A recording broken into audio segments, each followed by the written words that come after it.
ID கம்பெனில வேலை பார்க்கிற பலரும் தாவேகாவிற்கு சென்னையில் வாக்களித்திருக்கிறார்கள்.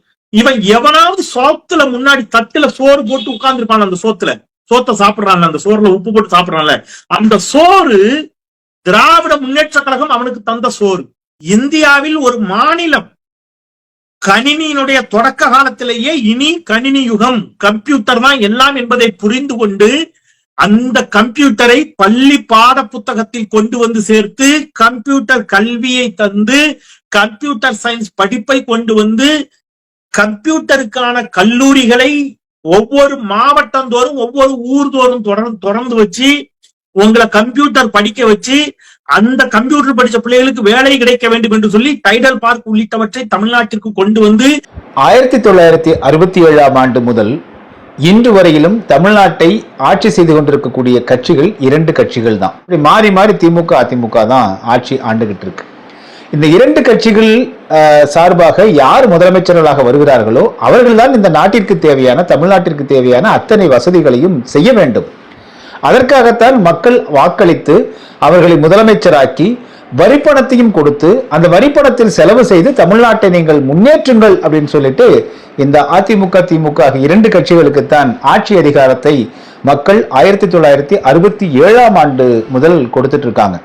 இதுல நான் தான் செஞ்சேன் அப்படிங்கிற பெருமை வாக்காளர்களிடம் போய் வாக்கு கேட்கும் போது இருந்தா பரவாயில்ல. ஆனா என்னாலதான் இது நடந்துச்சு, நான் இல்லைன்னா தமிழ்நாட்டுல மக்கள் அம்மனமா தெரிஞ்சிருப்பாங்க, நான் இல்லாட்டி தமிழ்நாட்டுல மக்கள் முட்டாளா தெரிஞ்சிருப்பாங்க, நான் இல்லாட்டி தமிழ்நாட்டுல கம்ப்யூட்டரே பார்த்திருக்க மாட்டாங்க, நான் இல்லாட்டா தமிழ்நாட்டுல பேருந்தையே பார்த்திருக்க மாட்டாங்க, நான் இல்லாட்டா தமிழ்நாட்டுல சைக்கிளே பார்த்திருக்க மாட்டாங்க, நான் இல்லாட்டா தமிழ்நாட்டுல தண்ணி குடிச்சிருக்க மாட்டாங்க, நான் இல்லைன்னா தமிழ்நாட்டுல எல்லாரும் செத்திருப்பாங்க என்று இந்த திராவிட முகமூடி கட்சிகள் பேசக்கூடிய பெருமையைத்தான் நாம் கண்டிக்கிறோம். இது உங்களுடைய கடமை. உங்களை ஆட்சி அதிகாரத்திற்கு மக்கள் தேர்ந்தெடுத்து கோடிக்கணக்கான ரூபாய் வரிப்பணத்தை கொடுத்து வேண்டுமென்றால் நீங்கள் வங்கிகளில் கடனும் வாங்கி கொண்டு தமிழ்நாட்டினுடைய நிர்வாகத்தை நீங்க செய்யணும், எங்களுக்கு மக்களுக்கு தேவையான வசதிகளை நீங்க செஞ்சு கொடுக்கணும். அதுக்குத்தான் உங்களுக்கு மாத சம்பளம் கொடுத்தும் உங்களை முதலமைச்சராகவும் அமைச்சர்களாகவும் எம்எல்ஏக்களாகவும் ஆக்குறோம்.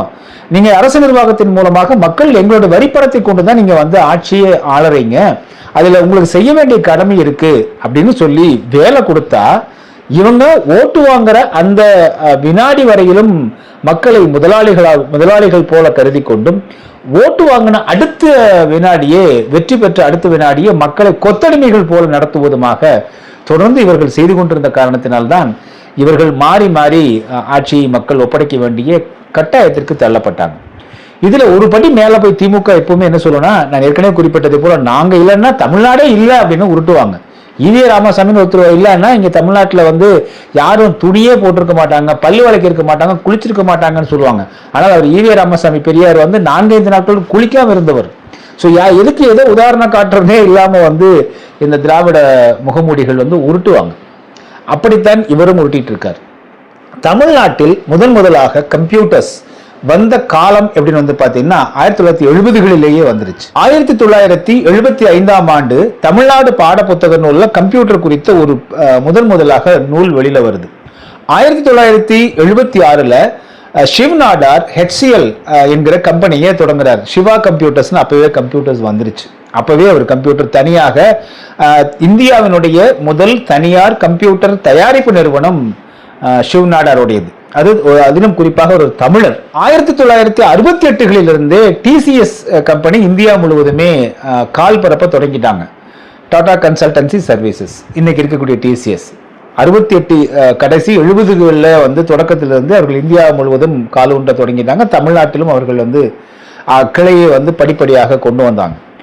77ஆம் ஆண்டு அப்போதைய முதலமைச்சர் எம்ஜிஆர் அவர்கள் காலகட்டத்தில் தான் எல்காட் நிறுவனம் அமைக்கப்பட்டது. Electronics corporation of Tamil Nadu, ELCOT என்கிற நிறுவனம் முழுக்க இந்த தகவல் தொழில்நுட்பத்திற்காகவே அமைக்கப்பட்டது. அதன் பிறகுதான் டைடல் பார்க் கட்டப்பட்டது கலைஞர் கருணாநிதி அவர்கள் ஆட்சி காலத்தில். இந்த டைடல் பார்க் கட்டுவதற்கு யார் காரணமா இருந்தாங்கன்னு பாத்தீங்கன்னா எம்ஜிஆர் தான் காரணமாக இருந்தார். ஏனென்றால் அவர் காலத்தில் தான் இந்த எல்காட் உருவாக்கப்பட்டது. இந்த எல்காட் தான் தற்பொழுது டைடல் பார்க்கையே கட்டுச்சு. எல்காட் என்ற நிறுவனம் மூலமாகத்தான் தமிழ்நாடு அரசு டைடல் பார்க்குகளை, டைடல் பூங்காக்களை சென்னையில, கோயம்புத்தூர்ல, பல்வேறு தமிழ்நாட்டோட மிக முக்கியமான நகரங்கள்லாம் தொடங்குச்சு. ஆக டைடல் பார்க் என்கிற இந்த கம்ப்யூட்டர் ஐடி கம்பெனிகள் வருவதற்கு அடித்தளமாக இருந்தது எல்காட். அந்த எல்காட்டை தொடங்கியது அதிமுக ஆட்சியில், அதிலும் குறிப்பாக அப்போதைய முதலமைச்சர் எம்ஜிஆர் அவர்கள் காலத்தில். அதற்கு பிறகு படிப்படியாக தமிழ்நாடு முழுவதுமே இந்த கம்ப்யூட்டர்ஸ் வந்துருச்சு.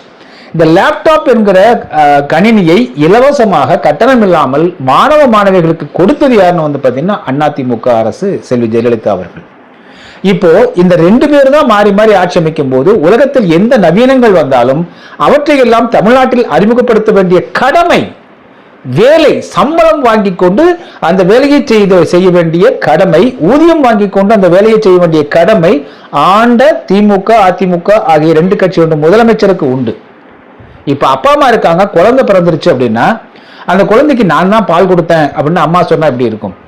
நான் தான் அவனுக்கு சட்ட துணிமணி எல்லாம் வாங்கி கொடுத்தேன் அப்பா சொன்னா எப்படி இருக்கும்? இப்படிதான் இந்த திராவிட இயக்கங்கள் கட்சிகள் எப்பொழுதுமே தம்பட்டம் அடித்துக் கொள்வார்கள்.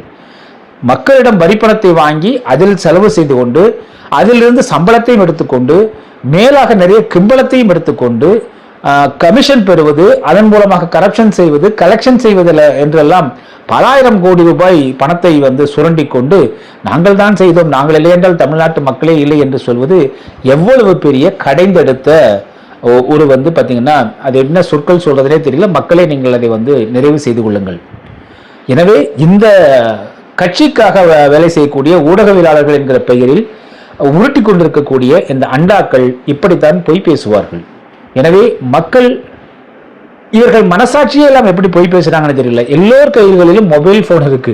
கூகுள் தட்டினா, அதுவும் ஆர்டிபிஷியல் இன்டெலிஜென்ஸ்ல போயிட்டு நீங்க தகவல் கேட்டா துல்லியமாக இப்படிங்கிற நொடியில எடுத்து கொடுத்து விடுகிறது. அப்பொழுதும் இவர்கள் பொய் பேச தயாராக இருக்கிறார்கள் என்றால் இவர்கள் எவ்வளவு பெரிய கடைந்தெடுத்த இவர்கள் டேஷ் டேஷ் டேஷ் ஃபில்அப் பண்ணிக்கோங்க. எனவே இந்த பித்தலாட்டங்களை எல்லாம் நாம் புறம் தள்ள வேண்டியது அவசியமாகிறது. எனினும் இவர்கள் ஒரு கட்சியில் இருந்து கொண்டு, ஊடகங்களில் இருந்து கொண்டு இவ்வாறு இவர்கள் பொய்களை பரப்பும் போது சிலர் அதை நம்புவார்கள் என்கிற காரணத்தினால்தான் நாம் இதற்கு காணொலியிட வேண்டிய அவசியம் ஏற்பட்டது. நன்றி. டிஎன்டிவி தமிழ் ஊடகம், தனித்துவமான தமிழ் ஊடகம்.